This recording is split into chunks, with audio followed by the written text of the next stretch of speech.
Pareho daw po kasi na breadwinner ang LGBTQIA+ couple natin na si Gio at si Mitch. Ang problema hanggang ngayon ay hindi raw nila matalikuran ang kani-kanilang mga obligasyon pagdating sa kanilang sari-sariling pamilya. Sa ganyan daw nilang pag-uugali, madalas na humahantong po yung mga problema sa matinding pagtatalo. Hindi rin naman daw kasi issue ang halos isang dekada nilang age gap. Okay? 9 years kasi ang age gap nito eh. Hindi yon ang issue. Okay, nawawalan daw talaga sila ng kontrol sa pagtulong sa kanilang mga kamag-anak kahit na sila mismo as a couple ay gipit na rin. Kaya kausapin na nga po natin live via StreamYard itong sina Gio na trans man at si Mitch bilang isang trans woman. Si Gio yung 26 years old at si Mitch naman yung 35 years old mula sa Tanza, Cavite. Magandang tanghali sa inyo, Gio and Mitch. Magandang tanghali po. Ayan, si Gio itong nasa bandang harap natin. Oo, at si Mitch naman ay yung nasa likod. Gaano na kayo katagal in a relationship, Gio and Mitch? Going 10 years po this year. Matagal-tagal na rin. Sinong una nakipagkilala? Sino nagpa-cute? Me. Si Mitch. Opo, si Mitch po. Oo, paano kayo nagkakilala? Pinakilala lang ng kaibigan? Ganun ba yan? O magkababata na rin? Matagal na kayo nagkikita? Nasa circle of friends po. Circle of friends. Sa social media po. Sa social media? Opo. Okay. O ito, sabi nyo, parehas kayo na breadwinner ng mga pamilya. Okay? Yes po. Oo. Ano bang ibig sabihin nito? Kayo ba ay sinasabi nyo lang na breadwinner kayo dahil tumutulong kayo? O breadwinner kayo dahil talaga medyo walang kakayanan o kulang sa kakayanan ang inyong mga pamilya na makapag-produce para sa kanilang mga sarili?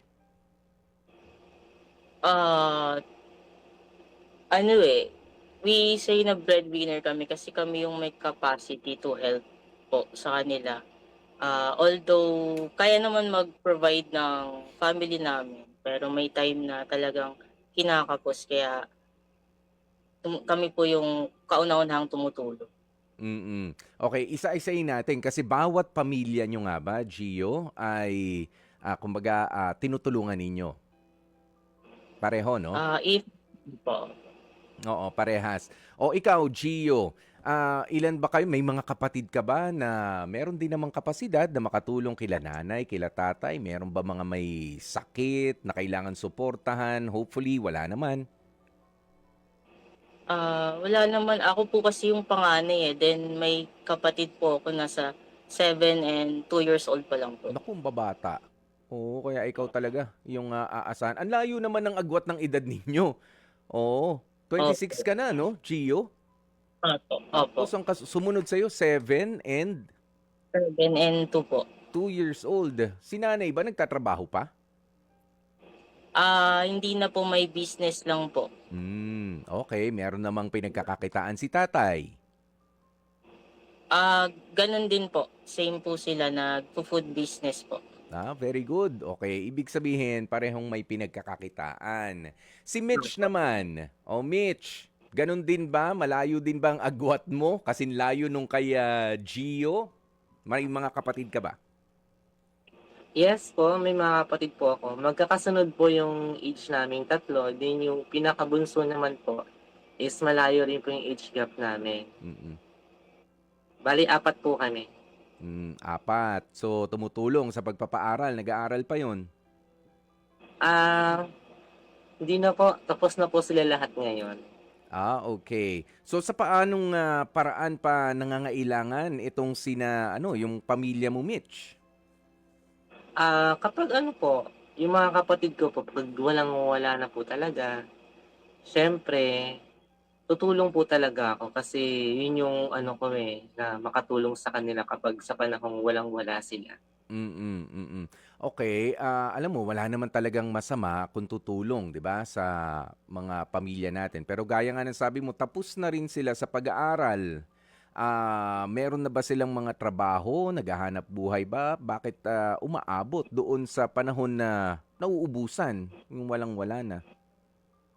Ah, sa awa po ng Diyos ngayon may mga trabaho na po sila lahat. Mm, ayan. Hindi, doon Pero sa yung dati oo, po kasi, go ahead. before po kasi talaga yung medyo nahihirapan sila, kaya ako po yung nandito para tumulong. At yun din yung mga panahon na merong mga pag-aaway na nangyayari sa inyo ni Gio, tama ba? Opo. Opo. Sige Gio, kuwento. Biglang napangiti na si Gio, eh. O sige Gio, kuwento mo nga. 'Di ba? Alam naman natin, eh, walang masama sa pagtulong sa mga kapatid natin, sa mga magulang natin. Pero siyempre baka sabihin ng partner din natin, "Ba't mo ko inaaway? Tumutulong naman ako. Maganda yung intention ko." Nga lang, ano yung nakikita mong mali, Gio, kay Mitch noon sa mga pagtulong niya? Ah, Parang minsan ano na po, may time na parang sobra na miski yung maliit na bagay parang hihingi pa ng help, gano'n. Tapos kami, may family na kami, so parang lagi ko siyang nire-remind na ano, na i-priority niya yung side namin, gano'n. Kumbaga, magbigay lang siya ng help kung meron kaming extra. Ano ba yung mga maliliit na bagay na yon na ang liit lang pero napag-awayan niyo, Gio, naalala mo ba?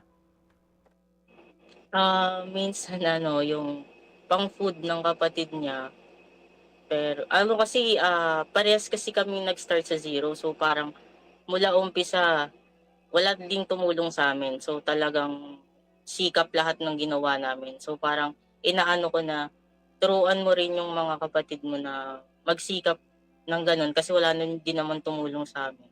Kumbaga imbis na bigyan mo ng bigyan, turuan mo sila na makatayo sa sarili nilang paa, gano'n. Gusto ko yang sinabi mong yan, Gio, ano. At doon nga medyo nagpapanting ang tenga ni Ate Mitch. Tama ba, Mitch? Ha? Yun po kuya, O, tama po. sige, ano ba nararamdaman mo kapag ka ganun ang mga sinasabi ni Gio? Siyempre, magmumukhang kontra si Gio sa pagtulong mo sa pamilya mo, pero tama lang rin naman yung wisdom na itinuturo niya sa'yo na huwag mo namang bigyan ng bigyan kapag ka humingi. 'Di ba? Turuan mo rin sila na kumita or ano to na makasurvive ng sarili nila dahil kayo man mismo, sabi nga ni Gio, ay nakasurvive ng kayo-kayo lang, sarili-sarili lang. Na-hurt po talaga ako minsan kasi ang gusto ko lang naman is talagang tumulong. Wala naman pong iniisip ko na hindi siya masama kasi magkakapatid naman kami. So parang kung sino yung wala, tutulungan mo para maging maayos. Hindi naman po ako humihingi ng tulong pabalik. Pero ang gusto ko lang is kung ano yung meron ako, sana gusto ko maranasan din nila. Ganun po. Gano'n, okay. Gusto mong maiparanas yung ginhawa kahit papaano na meron ka, nga lang, at the expense na medyo nasa-sacrifice mo yung, meron din kayong mga gastusin, eh, ni, Gio. Tama ba, Gio? Oo, yun yung Yes. pinupunto niya noon, eh. Oh, o sige, papaanong ano, papaanong lumalaki ang mga pag-aaway na yan? Magaling bang mga tuwiran si, Mitch, Gio? Hindi naman kasi si Mitch po yung tipo ng ano, hindi siya masyadong masalita, eh. Hmm. Kumbaga parang, sa'min dalawa ako yung palasalita, eh, tapos siya, kalmado kasi siyang tao, eh. So, parang hindi naman kami dumadating sa point na wala pa kaming ano na bulyawan talaga, wala wala namang gano'n. Okey, walang sigawan masyado? Maliliit na Wala wala naman. oh. Parang seryosong, malalim na usapan po talaga kami 'pag may diskusyon na pinag-uusapan. Pero minsan nakakagigil na talaga. Lalo pagka hindi nagsasalita. 'Di ba minsan mas nakakainis yung hindi Ay, nagsasalita? Alam na alam ni Mitch 'yan, 'di ba? Opo, yun po yung ano, yun yung parang pampikon mo. Manahimik ka. Oo, walang walang reaksyon pero tumulong pa rin na naisakatuparan pa rin yung, gusto niya. Pero Makulit ba? Nagtagal ba? Sa 10 years ninyo na magkasama, nagtagal ba yung ganyang pag-ugali ni Mitch? Actually hindi naman kasi na may side naman na naiintindihan ko kasi Hmm. nung buhay pa kasi yung mother niya, yung lahat ng kapatid niya kasi nandun sa mother niya, eh. So, parang nasanay na may nagpo-provide sa magkakapatid. So, nung nawala, so parang nag-adjust silang lahat. So, may side na naiintindihan ko, pero may time talaga na parang kailangan mo ng turuan sila kasi Hmm. may edad na rin, eh. Yes, so may edad na, nakapag-aaral naman, pupuwede na magtrabaho, gano'n ba 'yun, Mitch and Gio? Opo, Pag tama po. Oo, pero kapagka ba ikaw nagbibigay, Mitch, baka hindi lang rin kasi alam nitong si Gio, tumutulong ka nga sa mga kapatid mo. Baka nakikita niya yung pagtulong mo lang, nag-abot ka ng ano bang inaabot mo, pera, pagkain, more pera 'no? Tama po, pera Oo. po talaga. Pera ang inaabot mo. Pero pagka inabot mo ba yung tulong na yon, merong pabaon yon na konting sermon kay kapatid o iingatan nyo naman 'to. May mga paalaala ba na baka hindi rin alam kasi ni Gio? Yes po, meron po talaga mga ano, bago ko ibigay is may magsasalita talaga ako na minsan payo para maiwasan nila yung gano'ng sitwasyon sa buhay nila na mag-ingat sila sa paggastos ng pera para hindi sila nalulubog, mag-ipon para hindi nanghihiram, para sa future po nila. Siyempre marami kang mga kapatid, iba-iba rin yung ugali niyan. Meron ka bang, kapatid na medyo eto talaga yung titiisin mo dahil medyo, napapadalas yung paghingi, pero yung pagkilos, eh, hindi rin kumikilos. Meron bang gano'n na tiniis mo rin? Isa. Wala naman po kuya. Lahat naman po sila is talagang natuto na. Natuto na dahil tinuruan mo?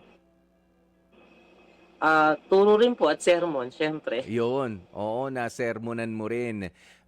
Okay, mabalik ako, Gio, doon sa punto na talagang medyo parang napikon ka kasi kulang na kulang kayo. Tapos, ah, tutulong pa kayo, itutulong nyo pa, yung para sa inyo na lang sana, na kasyang-kasya lang, na itulong nyo pa. Anong naramdaman mo doon sa mga pagkakataon na ganun si Mitch, lalo na sa family niya? Siyempre parang maiinis ako kasi ah, parang puro iba yung iniisip niya, hindi niya minsan iniisip yung sarili niya. Pero may time na naiintindihan ko din naman. Mm. Mm. Saan ba parang kinukulang itong si, Mitch sa paghahanda para sa future? Sabi mo may family na kayo, Gio? May anak Yes kayo? po, yes po, dalawa po. Oo, may, dalawa na kayong anak, meron ng mga gastusin. Okay. Opo. Nag-aaral na rin ang mga bata. Hindi po, ano pa lang po, isang 2 years old tsaka isang 1 year old po. Magkasunod din ano? Okay. Um, Magkano na ang presyo ng gatas ngayon? Mahal po. ah, Parang yung 1.5 ngayon, 2 weeks lang nila. Yes. Gano'n. Oo, gano'n Mm. ano? At ngayon na nag-iba na ang mundo ninyong dalawa, meron ng mga bata. Lumalapit pa ba yung mga kapatid para humingi ng tulong o sila naman yung nag-aabot ng konting suporta rin? Sa'kin po hindi po ako talaga humihingi ng suporta. Kasi alam ko na kaya kong i-handle yung buhay naming dalawa. Sa panahon na ngayon na meron na kaming anak na parang hindi ko na sila kayang tulungan.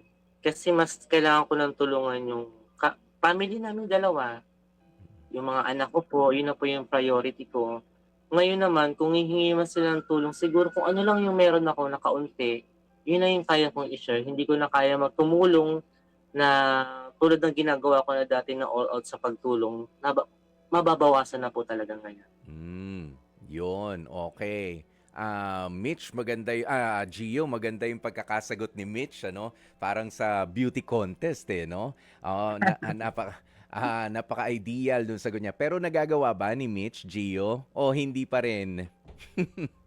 Ah, Actually nakakatuwa kasi nagagawa niya na Yun. na na ano niya na. Na-handle niya na. Na-handle na at natuto na rin yung mga kapatid. Opo, natuto na Oo. rin kasi may kapatid siya na nagkaroon na rin ng sariling family, kaya natuto na rin. Yun. Mitch, ikaw ba meron ding problema dito kay Gio pagdating naman doon sa family niya kasi kanina pamilya mo yung pinag-uusapan natin eh. Ito ba sabi nyo kasi si si Gio din ay matulungin sa kanyang pamilya.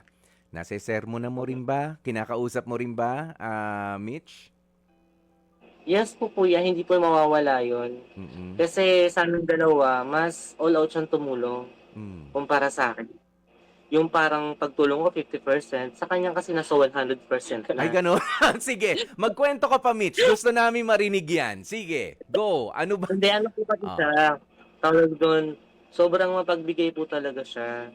Hindi siya marunong magdamot, hindi siya marunong magsabi na wala na, mm, hindi na kaya, pero nagbibigay pa rin po talaga siya. mhm, Iniintindi ko naman po kasi ano may maliliit pa siyang kapatid na kailangan di naman po obligadong suportahan pero sinusuportahan niya po minsan alalayan. kasi Oo. Oo, inaalalayan niya pa rin, ano? Ibig sabihin, parehas pala talaga kayo. Oo, na merong issue, lalo na pagdating sa pagtulong sa mga pamilya ng bawat isa. Pero sa ngayon nga, meron na rin kayong sariling mga chikiting patrol, 'di ba? Na mga makukulit at mga ang mamahal na mga gatas. O sige, natuto na. Sure ba 'yan? Natuto na, Mitch? ah um, on Ano? process na po. On process na. Okay. Sige, kwento mo lang, Mitch. Huwag kang mahiya. Ah, ah, kuya ano po, wala naman pong problema sa akin kung tumutulong siya sa Mm, family niya. Ang pinapaalala ko lang sa kanya na meron din tayo na sariling pamilya. mm, Minsan kailangan mong isipin kung ano yung dapat mong ibigay sa amin, sa mhm, anak mo, sa loob ng tahanan, bago mo tulungan yung family mo o ibigay yung pangangailangan nila. mm, Kailangan mabigay mo muna yung sa amin. Yung sa loob po ng mm, pamilya namin, sa anak namin, sa aming dalawa, yung mm, mga bills, mga ganyan, yung mm, mga priority na kailangang unahin. mm. Sino ba sa inyong dalawang humahawak ng pera? Ah, Ikaw, kasi yung bank account ko eh. opo, hinahawakan ko pa yung pera niya pero ang hawak lang po. Hawak. Pero kapag kukuha nga, itong si Gio, kuha din. Hindi ka na makapiyok. Ah, hindi ko po kinokontrol yung pera niya, kuya. Mm, Kasi yung pera na yun is pinaghirapan naman niya. Kaya hindi ko po yun kinokontrol kung paano niya gastusin. Pero nagpapaalala lang po ako. yun. May mga paalaala. Na minsan Opo. pinagtatampuhan. Matampuhin din ba si Gio? Minsan po, Mm. di naman po mawawala. Kung ikaw ang ibinibigay mo sa kanya ay yung silent treatment mo kapag ka nagtatampo siya sa'yo. Si Gio, anong ibinibigay naman sa'yo? Matatalim na tingin? Ah, lahat po ng matalim. Grabe. Matalim na tingin. Oh. Hindi, ano nga? Ano ang binibigay sa'yo? Pinararamdam? Ah, Apo, siyempre po maano siya, tawag po dun, sinasabi niya po talaga yung gusto niyang sabihin, hindi katulad ko na talagang ang ano ko is katahimikan lang talaga. Yung sobrang katahimikan ko, yun ang magpapainit sa ulo mo. Okay. Pero si Gio, masagot. Masagot sa'yo kapag ka nagpaalala ka. Opo, Okay. pero Mm, hindi naman po masasama yung mga sinasabi niya. mm, Talagang kung ano lang po yung gusto niyang sabihin na mm, gusto ko lang naman ganito, ng ganyan, wala namang masama. Kasi may kakayahan naman ako. mm. Mega explain. Pero opo, with explanation naman po. Oh, ayan. It's okay to say no. Kayo ba ay mukhang ito yung medyo nahihirapan talaga kayong dalawa no, yung tumanggi na ay pasensya na kapatid ko, 'di ba? Mahal ko kayo. Alam mo maganda rin yung wisdom ano doon sa pagtulong mo ng hindi in cash, 'di ba? Kundi in kind. Ano ba ang kailangan mo, kapatid? Kailangan ko kasi ng pantalon para sa umpisang kong trabaho. O, halika. Bili tayo ng pantalon. Anong size mo? 'Di ba, Mitch? Ganoon eh. Oo, mas maganda yung ganoon. Well, medyo nakakapagod pa para sa'yo pero at least alam mo na doon mapupunta talaga. Oo, hindi yung binigay mo na lang ng binigay yung pera na kailangan pagkain o eto ang pera. 'Di ba? Puro pera na lang ang iniaabot. 'Di ba? Tama po. Yun na lang inasabi, ano. Parang ano, nung sinabi ko na it's okay to say no at nag-agree ako doon kay Trina, parang hirap pa rin kayo na i-absorb yung ganoong thought para sa pagtulong sa inyong mga pamilya. Para nakita ko lang sa Ah, mukha ninyo. ano po, iniisip ko po kasi kung ano yung pwede nilang maramdaman kapag nagsabi ka ng no, kung may hurt ba sila, sasama ba yung loob, or hihingi na lang ng tulong sa iba. Hmm. Oo. Sa akin naman po, medyo na ano kasi pinalaki kasi ako ng mom ko na ano rin, parang sa kanya ko nakuha yung bigay lahat din. Kasi yung mom ko ano din siya, kumbaga nung gan'tong edad niya parang bigay din siya ng bigay. So, parang nakuha ko yung gano'ng ugali. Kaya nung bata ako lahat binigay ng mama ko na ma-provide niya ng ayos. Kaya etong sa mga kapatid ko, ngayong nagkakaedad na kasi, so parang gusto ko din iparanas sa kapatid ko yung nagawa before ng mom ko nung kalakasan niya pa talaga. Nga lang, gano'n ka rin ba kalakas katulad nung nanay mo, 'di ba? I mean, kung kumita, 'di ba gano'n ka rin ba kalakas kumita sa sitwasyon noon sa kumpara sa sitwasyon mo ngayon? Oo, alalahanin niyo palagi lalo kung mahihirapan kayo na mag-say ng no, ang mga mukha ng inyong mga baby na habang papalaki sila, papalaki rin yung mga gagastusin natin. Lalaki ang damit, dadami ang kakainin, mas lalaki ang mga diaper na gagamitin. 'Di ba? Ganyan 'yan eh. Lalo na kung 2 years old, tsaka 1 year old yung bata, palaki ng palaki 'yan. Oo, parang ano 'yan, parang binobombahan lang ng hangin 'yan, yung mga damit niyan. 'Di ba? Ganoon, Mitch? Oh, bibili ka na Opo, naman. tama po. Bibili, bibili, bibili. 3 anak ko, Mitch, eh. 'Di ba? Kaya alam ko yung mga sunod-sunod na mga gastos lalo na sa mga growing kids na ganyan. Oh, ito si Arlene ng Caloocan naman, meron din siyang ibibigay na payo para kay Gio and Mitch. Arlene, magandang tanghali sa iyo. Hello po, good afternoon po. Good afternoon. Ano ba ang gusto mong maipaalala dito kina Gio and Mitch na mukhang hirap sila na magsabi ng no sa kani-kanilang mga pamilya kahit na meron na Ah, sila na sariling pamilya nila na binubuhay? Ipapayo ko lang po is pwede naman po hindi mag-no, pero halimbawa po is 500 yung kailangan, pwede naman po bawasan na 200. Ganun po is mahirap din po kasi mag-no lalo na po yung pamilya natin. Mhm. Mag-limit na lang po tayo. Oo, yun. Limitahan lang. Or Opo, bawasan lang. opo. Oo. Kasi habang tumatagal po is kailangan din po natin ng saving lalo po yung mga anak natin magka-college yan, Yun. mag-aaral. Mm. Pero kapag ka walang-wala talaga, Arlene, papaano yun? Kumbaga, yung Pag 300 mo walang-wala na po, siguro, ibabawas mo, 300 talaga yung babayaran mo eh. Para sa, yun na lang siguro, yung natitira. Papaano? Siguro, magpag-aralan din po nating tumanggi kahit minsan po, kahit masakit po sa kalooban natin po. Yun. Tatanggi kapag ka nandun na ubus ka naman din talaga at yun na lang ang natitira. Teka lang, sa pamilya ko na to, para sa amin na to. Opo, maintindihan naman din po siguro nila yun lalo po breadwinner tayo na laging nagbibigay sa kanila po. Yan. Maraming salamat sa iyo, Arlene ng Caloocan. At feeling ko mas okay itong si Gio and Mitch doon sa ipinayong yan ni Arlene, ano? Hindi man maibigay yung 100% na pangangailangan, bawasan lang natin ng konti. Amin naman ito. Bahala ka na dun sa kulang. Ganyan. Sige. Gio and Mitch, ano ba ang mga natutunan ninyo sa isa't isa nang dahil sa mga pinag-aawayan nyo dati, lalo na nga sa pagiging breadwinner ng inyong mga pamilya? Kaya nga ang tanong ko kanina, kailangan ba na tumigil ka na rin sa pagiging breadwinner nga, or at least sa pagtingin mo sa sarili mo bilang breadwinner ng pamilya, kung meron ka na ring sarili na pamilya na responsibilidad mo?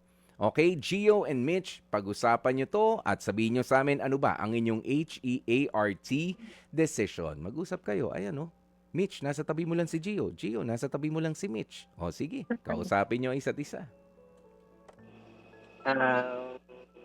Decision natin. Ang ganda ng binigay ni anong unang caller na try to say no. So maganda rin naman yung sinabi ni ating pangalawang caller na limited lang yung pagtulong. Kung ganito, ganyan, bigyan mo lang konti. Kaya lang, Then, kaya. siya na bahala dun sa sa kulang. Pwede natin i-apply sa buhay natin. Yun. Yun lang naman, para din sa akin, ganun. Minsan ginagawa ko rin naman yun sa family ko na kung ano lang yung kaya ko ma-provide, lalo na nung nagka-baby kami. Sinasabi ko naman na ito lang yung kaya ko. Wala namang yun lang, okay lang naman din sa kanila kasi iintindihan na nila yung sitwasyon na. Okay, kahit magkano, wag lang naman ma-zero. Yun naman yung ayaw na mangyari nitong si Gio. 'Di ba? Kung may maitutulong, tutulong pa rin, hindi man yung expected na tulong, meron pa rin kahit papaano. Okay, sa ngayon, tingin ko hindi naman lalaki ng lalaki itong problemang ito nga lang. Kung hindi nga na-address, kung hindi nga natin nalaman yung mga wisdom, ng pagtanggi at yung pagsasabi at pagpapaalala sa mga kapatid natin ng may diin na may sarili na akong responsibilidad, may sarili na akong pamilya na binubuhay, kayo rin, galingan ninyo sa buhay. Okay? Dahil magkakaroon na rin kayo ng sarili nyong mga responsibilidad. 'Di ba? Wag nating wag nating palalampasin na maipaalala 'yan. Hindi 'yun panunumbat, Mitch and Gio, kundi paalaala doon sa ating mga kapatid na kailangan matuto kayo na tumayo sa sarili ninyong mga paa. Bibigyan kita sa ngayon, pero sa susunod, dapat kayanin mo. Pero nandito pa rin ako bilang kapatid mo, susuportahan kita. Yon ang wag nating kalilimutan at tatalikuran. Ano na ang HEART decision ninyo? Letter H, half and half. Letter E, evaluate muna. Letter E, A pala, approve na approve. Ang letter R, reject talaga. Kuya Poy, gagawin lang namin yung katulad ng dati. Or ang letter T ay yung try again. Go ahead. Ano ang pipiliin ni Gio and Mitch? Approve. Approve. Approve na approve. Yun naman pala Sige. Sana nga ay magaling ang galingan ninyo sa pagiging mga magulang sa dalawa ninyong chikiting. Meron lang akong huling tanong na biological kids ninyo, yung mga bata. Yes po. Oo. Sa amin talaga galing. Oo, sa'yo. Opo. Oo, yun kasi yung katanungan na kanina pa lalaro sa aking isipan. Sino bang kahawig? Si Mitch o si Gio nung panganay? Sa lolo ko. Sa lolo pa. Tapos si Bunso. Para sa lolo. Si Bunso, hati kami sa facial features Okay. Ayan, ang cute-cute na mga baby, I can just imagine. Meron ba kayong mga gustong batiin, Gio and Mitch? Ayun, yung batiin lang pala namin yung mga followers namin kasi magto 200,000 followers na po kami. Sobrang thank you po sa inyo. Thank you so much po. Mga kapatid, dito tayo sa totoo. Dito na tayo sa True FM. Mag-subscribe at mag-follow na sa social media accounts at True Network PH sa FB, Instagram, X na dating Twitter, YouTube, TikTok, and podcasts.